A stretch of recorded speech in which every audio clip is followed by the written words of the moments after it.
usaron sa mga init nga isyos sa atong katilingban sa dinhis Pilipinas, kining Chacha o kining divorce bill. Pulos gini sila paningkamot nga kuno munindot ang atong kinabuhi, dili magpabilin nga kanang miserable ang atong kinabuhi. Tuo mo ana, dili. Kay kinahanglan kuno tag economic charter change, kay pait na kay tag kahimtang dinhis Pilipinas tungod sa atong konstitusyon nga nagbawal sa pag-usbong sa atong kaning mga businesses. Tinuod na niya kinahanglan sa kunota og divorce bill, kay daghang mga Pilipino ron, Pilipina, mga asawa na nagantos sa pait kayo nga kahimtang sa ilang pagpuyo. May nang tagaan sila og another chance to be happy. Dan sakto dili. Oy. Wa mo'y klaro Kung ang ato ganing mata, itan-aw ra nato dinhis kalibutan, di nato itan-aw sa Ginoo, maura gid ni ang atong maabot ang pagluwas, ang paglipay sa atong lawas. Lawas nga anytime pwedeng mamatay. Way siguro gani, wa pa mahuman ang process sa imong divorce, or wa pa gani kakatukod og negosyo, patay na ka. Di ba? Nya mo na itong gisigihan og paningkamot nga luwason. Wa say siguro kay inighuman sa nimog divorce, ighuman sa nimog negosyo, wa man magpasabot nga malipayo na ka. Wa man magpasabot nga malinaw na ta. Pangutan-an ang na nag-divorce, pulos bagid sila malipayon. Why sus, ay na lang kog ilara. Daghan kayong mangumpisal nako, nagdepresyon pa, kaduha na naka-divorce, takatulo na ganing uban ana nya wa man lagi malipay. Pagkadaghang negosyante nga karon dili nakatog kung kanusa sila ni dako ang ilang negosyo, karon na noon sila stress kaayo. May patong sa una nga di pa kayo dako ilang negosyo, igo-igo ra yung mamanage ang perting hayahaya, katog pagsayo. Muna kining atong pamaagi, dili ni siya assurance kung di nato i-appeal ang Ginoo. Ato lang utok, mo itong hunahon, way labot ang Ginoo, di gini siguro. Sige, lingiay mong tupad, ing na appeal bang Ginoo sa imo yung mga desisyon? Ing na, ni-appeal ang Ginoo. Kanang imong pagkiskis sa imong kilay, ni-appeal ang Ginoo na.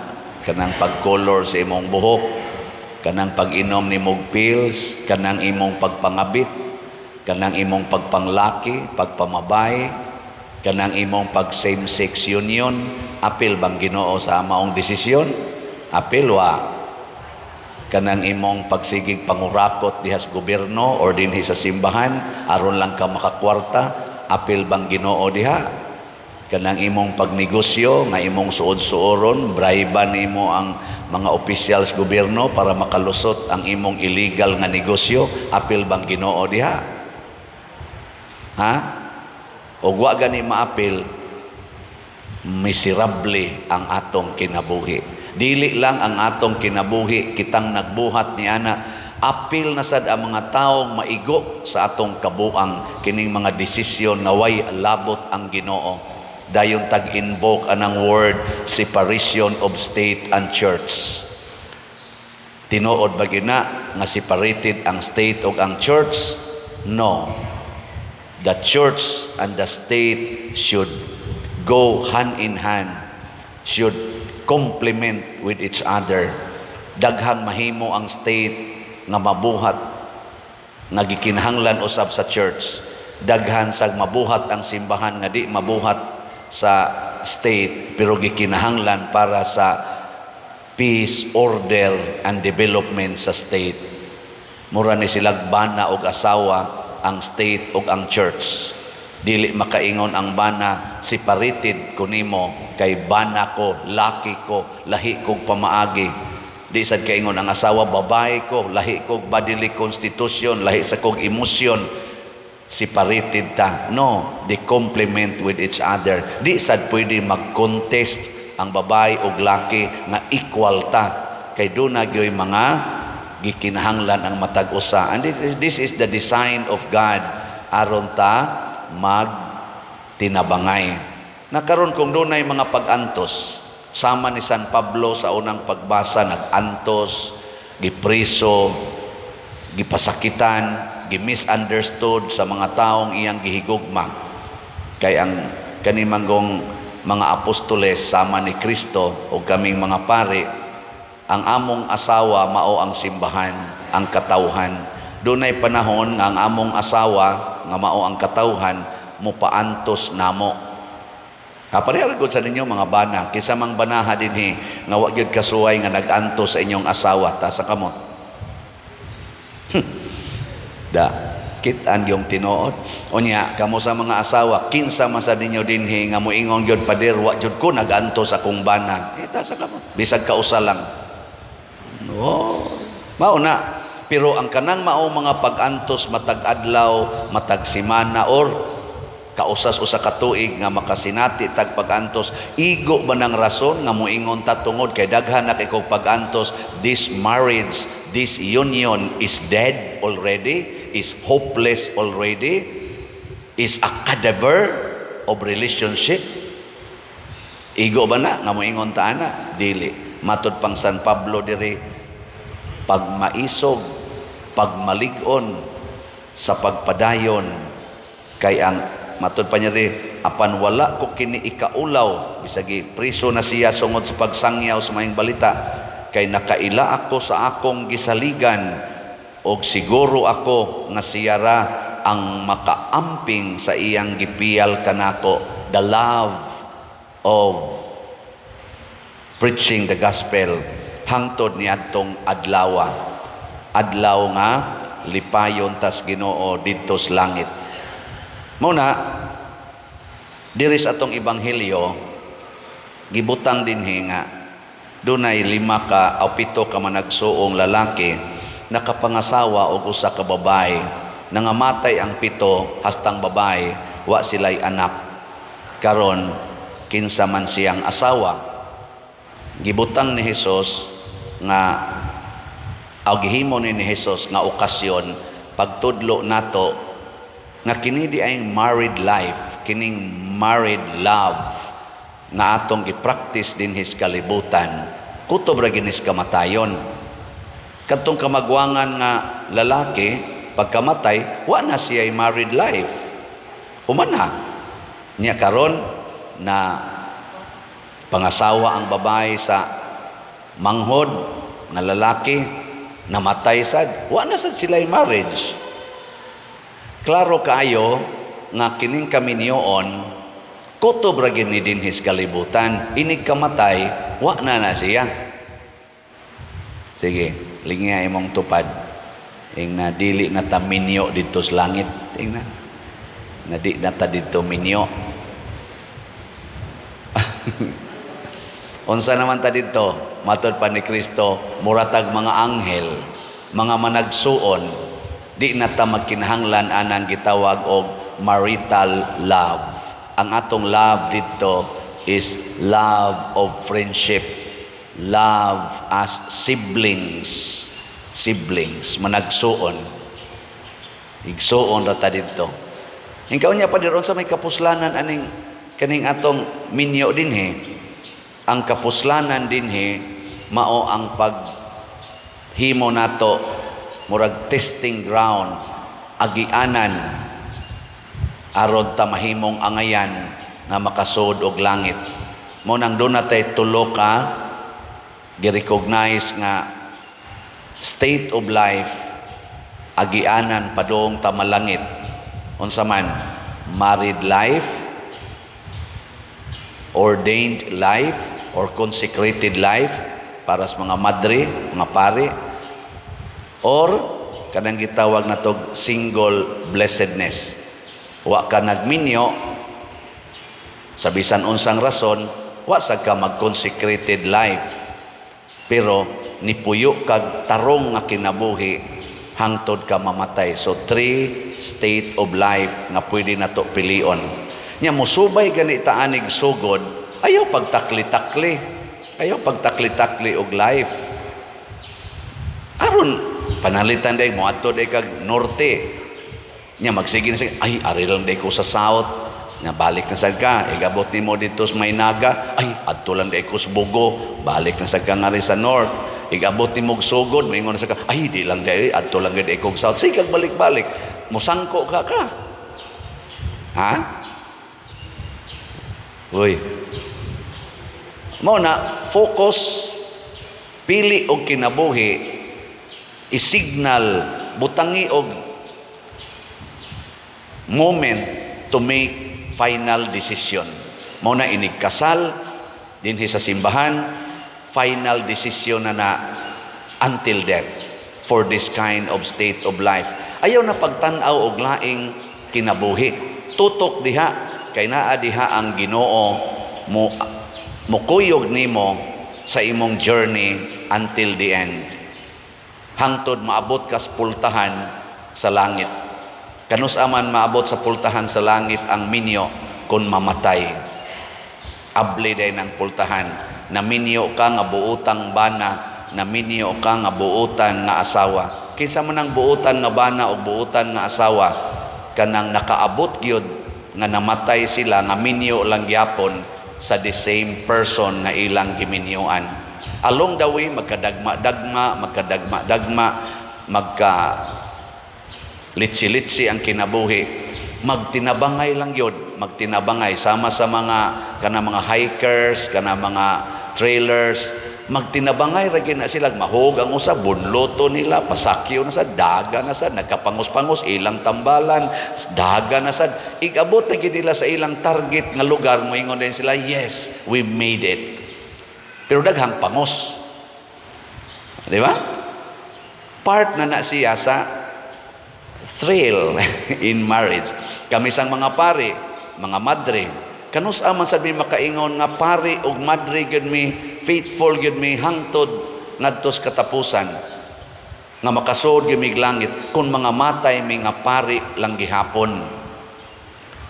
Along the way magkasamad-samad, magkaligas-ligas, magkasayop-sayop, pero doon na gid tay pamaagi aron mabalik ra gid ta sa atong track field. Track, the right track, no? Mabalik ra gid ta. Parehas na sasakyanan, mahog dito sa ubos, bunloto na sad og crane, ibutang na sa diri, ayohon, daga na sa karsada. Tingali na ata diha mo invest o kung sa may gibuhat sa simbahan, wa nang divorce. Ang atos ang family code, present family code karon, wa sad nang divorce. Unsa may atong solusyon sa very, very difficult situation sa kinabuhi sa minyo. First, declaration of nullity. In short, kanang annulment. Declaration of nullity nga ang marriage nila i-prove sa simbahan nga why nahitabo nga marriage from the beginning kay before and during marriage dunay impediment, dunay babag, dunay invalidating situation sama sa deceit, pangilad, psychological incapacity, daghan kay mga manifestations. O kana mo file ka og declaration of nullity, kadugay man na pader, ayo lang sag dali-dali kay di man ingon anak kasayon sudlon ang langit, di ba? Yung mga among mga imianing kaming mga canon lawyers, ngano man inig-file ninyo declaration of nullity, kami may mag-process ana, wa man may hapit mga pahuway na. Di apay busy pa sa among pagka-giatiman nga pastoral care, sama na ko din nya busy pa sa pagbasa ng inyong mga kaso, nya maghimo dayon. Mo na malangan-langan gyud, ay lang dali-dali Ikaduha, kining gitawag og legal separation. Katong dili pa jud kaayo guba, di pa kaayaw na ata ana mualaw ta ana legal separation.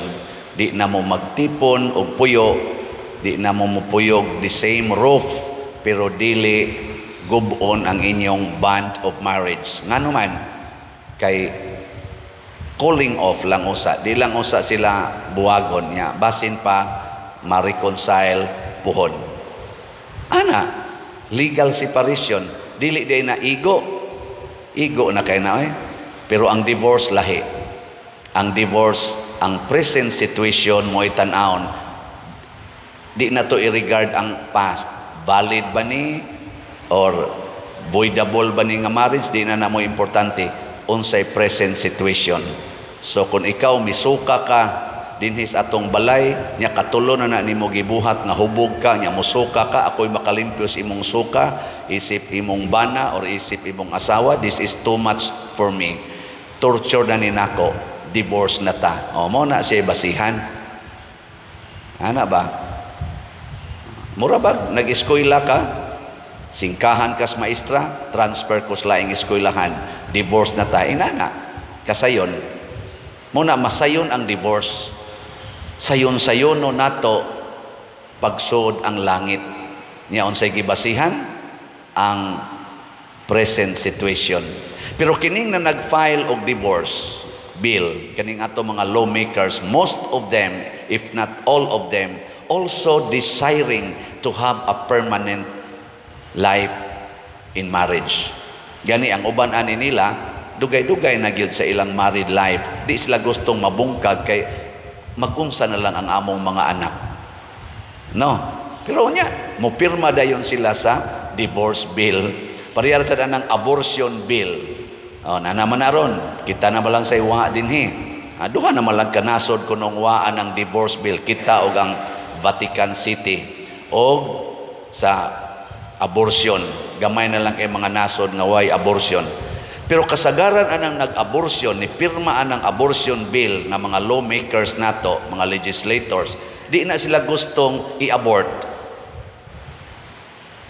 Lingi ay mong tupad, gusto kang i-abort?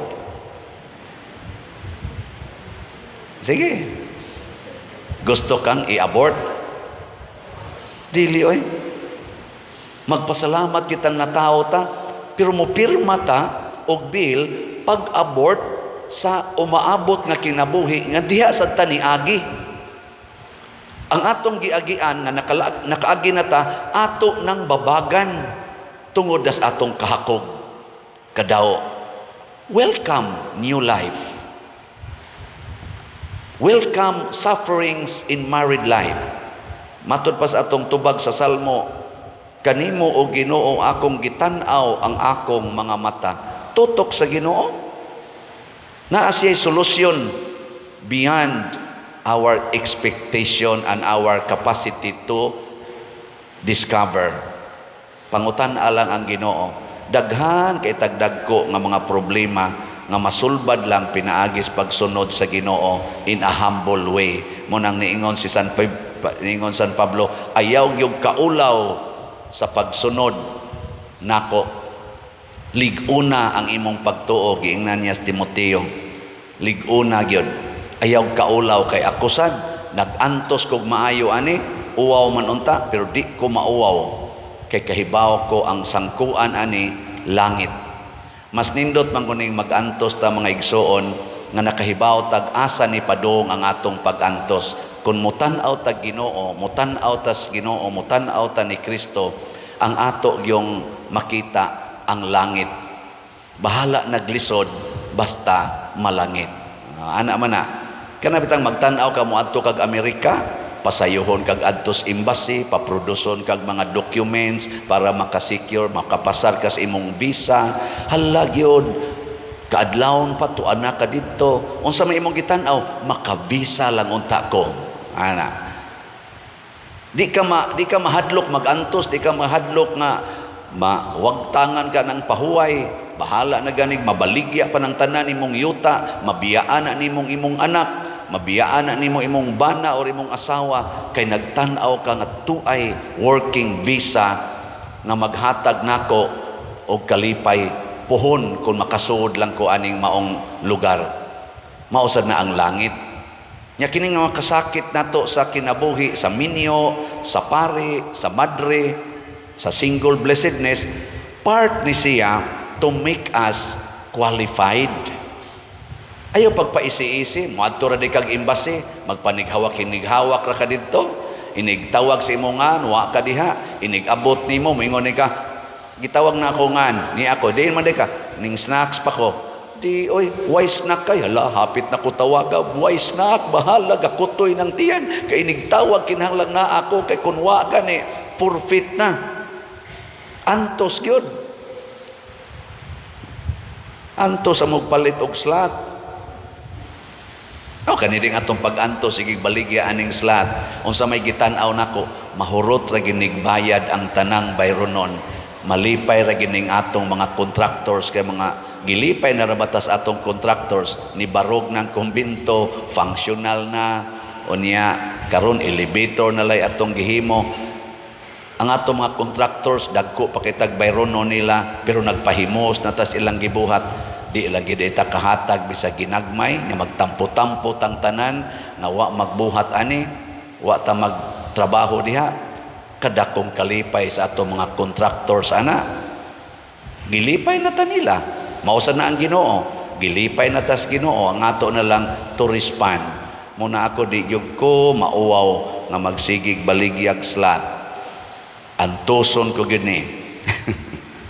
Pero nabiya gibunga atong pag-antos, halinan man gyud ta. O tanawa ang atong SBF dag, pila na may halin nato ron, niabot nag 24,221 ka slots, napay 35,779 slots available, tag 500 pesos per slot.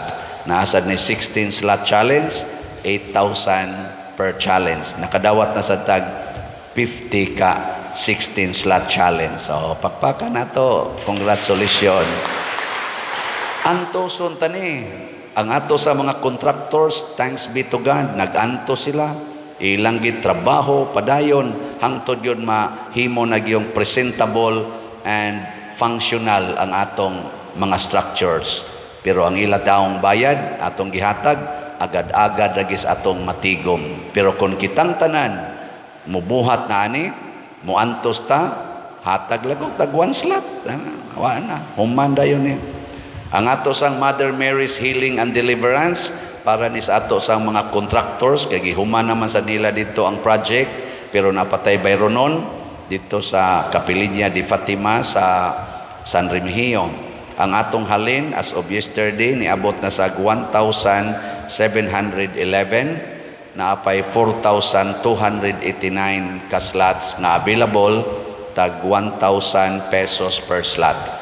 So kitang doon ay 1,000, mupalit lang tag 1 slot gikan karon hangtod sa June 13, the second apparition of Mama Mary dito sa Fatima, hoping makadawat ta sa iyang healing and deliverance. Kamong nakapalit na, okay na na.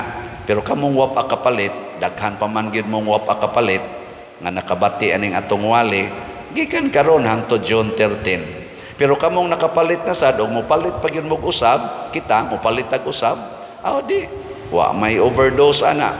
Mas daghan tag opportunity to be with God. Pero makahimo ra ta ani mga igsoon kun motan-aw ta sa Ginoo. Ang atong mga mata di nato itan-aw sa nagpungasi nga mga balod kung dili itan-aw sa Ginoo. Sa dihang ang mga apostoles hapit na malunod, naglakaw si Kristo ibabaw sa tubig. Si Pedro miingon, palakta ko diha nimo. Nilakaw si Pedro kadiyot pag ingos Ginoo ngari. Pero sa dihang nitan-aw siya didto nas mga balod og sa hangin, wa na siya mutan-aw ni Kristo, naunlod si Pedro. Ningon na sad siya, Ginoo, tabang ako. Gigunitan siya sa Ginoo niya, ningon siya, asa mang imong pagtuo. Pasabot, nganong nausab man ang imong focus, wan amang kamutan-aw nako, naunlod noon ka. Look at these people karon nga nagpromote aning divorce, kining abortion, na nga unlod na ta morally and emotionally. Munang nisakag maayo karon sa kalibutan ang cases of depressions and suicide. Mubo na kaitag kalipay, dali kaitang magpakamatay tungod kay wa na ta magtan-aw sa Ginoo, nagtan-aw na lang ta sa mga panghitabo sa atong kinabuhi as if wa nay Ginoo. There is another level which is heaven. Nya dito sa langit ayaw na napagunahunaan ng minyuay, atong hunahunaon ang kalipay nga di na magkinahanglan og kaminyoon, ang kalipay nga Diyos nun.